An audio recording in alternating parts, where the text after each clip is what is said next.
Okay, I lied. I have one more topic that I want to discuss that pertains to Mason Fine, but I kind of want to get in here because it shows what it really takes to be a great NFL head coach, but also what it takes to be anybody in the NFL, right? So the story is Bill Belichick is missing a part of the NFL scouting combine so that he could travel to Murfreesboro, Tennessee. What's in Murfreesboro, Tennessee? Well, a prospect is. A guy that did not get an invitation to the NFL scouting combine. His name is Tyshun Render. Tyshun plays for Middle Tennessee State, right? He had 49 tackles. He had 10 tackles for loss. He had 3.5 sacks as a 6'4", 256-pound defensive end for Middle Tennessee State. Those are great stats, but they're not necessarily the kind of eye-popping things that you see from guys that we've been talking till we're blue in the face about, like Chase Young. And one of the things that I love most is when this tweet was sent out that alerted us to Belichick being in Murfreesboro. It was one that was taken in the rain. Bill Belichick, who's pushing 70, in a blue poncho, watching Tyshun with his shirt off, just going through his drills. The imagery is spectacular.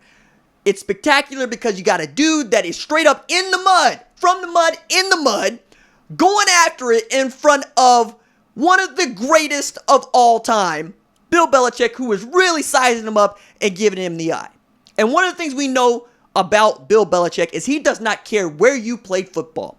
He does not care whether or not you played at Alabama for his good buddy Nick Saban, or you played at Ohio State where Larry Johnson just turns out monsters on the defensive line, or at Oklahoma where Lincoln Riley has done nothing but turn every single quarterback who has started at the University of Oklahoma for him into a Heisman finalist.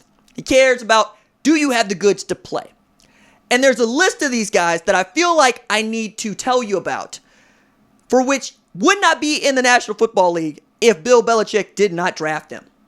Guys like Jimmy Garoppolo, who just got done playing in a Super Bowl, who was going to be the heir apparent to Tom Brady, and who was the FCS Player of the Year coming out of Eastern Illinois. And being Player of the Year at that division is a really good predictor of success, right? Being elite at that division is a really good predictor of success. Carson Wentz. But what if you weren't playing quarterback?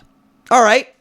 Well, Bill Belichick went to West Alabama to find Malcolm Butler, who had the interception to win him a Super Bowl. All right. He's still the only guy to draft the dude out of Bemidji State. What? And he put that dude on national television playing wide receiver. He will go wherever there are great football players. Matter of fact, I kind of want to get this list, right?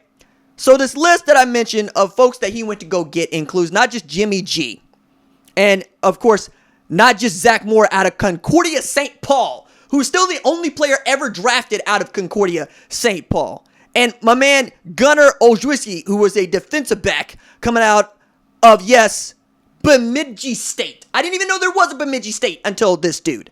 And then we have guys like Joe Cardona coming out of Naval Academy, which is well known, right? We know that the Naval Academy is famous for putting out soldiers, not necessarily football players, right? Shouts to my man, Owen Ostrowski. That is Jerry Ostrowski's kiddo, who received his first Division I, first ever offer to play college football for the Naval Academy. That is so awesome. That is so... Junior, you're awesome. Sorry. All right, back to the segment. Derek Rivers out of Youngstown State. And then we got Keon Crossan out of Western Carolina. We got Gruger here coming out of Eastern Illinois that we all know about, right? These are all guys that Bill Belichick decided could play football. And because he decided to play football, we give them the benefit of the doubt, right? But it also speaks to what Bill Belichick loves most, which is coaching football. 46 years as a coach, 21 as the head coach of the New England Patriots, 6 Super Bowls. The man is still out in the mud, not playing patty cake at the scouting combine and loving up the media, not watching the meat market, but going to the hinterlands to try to find himself a ball player. Even as his team is coming off of getting, like 49 sacks last year.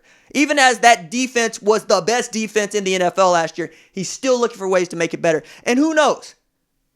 Perhaps he doesn't even like Tyshun Render as a defensive end. Maybe he likes him as an inside linebacker. Hell, maybe he likes him as a safety. I wouldn't care because Bill Belichick is about finding football players that know football.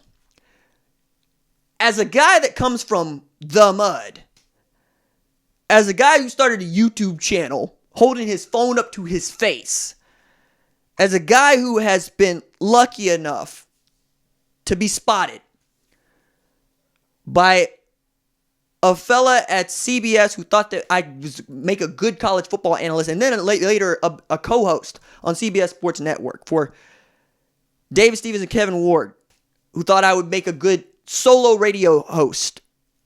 I am the only solo sports talk radio host in my market. I love that. I love that someone trusted me to hold up Tulsa.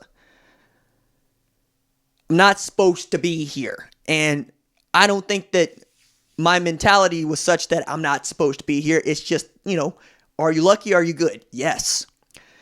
Tyshun Render's good. He also needs to get lucky. Mason Fine is great. He also just needs to get a little bit lucky. He's undersized. He's probably not as fast. He didn't play at a Division I or a big-time Division I university. He played at North Texas. He got one offer. He accepted it, and he turned that into one of the greatest college football quarterbacking careers of all time. Full stop. He beat a defense coordinator who ended up being the defense coordinator at the University of Alabama. He beat a defense that had a first-round draft pick at defensive end in Marcus Davenport. He went to Fayetteville with North Texas on his chest and got a W at Arkansas. I don't give a damn what you think about Arkansas. That's a big deal. Proud to have got the chance to talk to Mason Fine. His pro day is March 26th. I hope to get down there just to shake his hand. All right, now let's talk to Mason.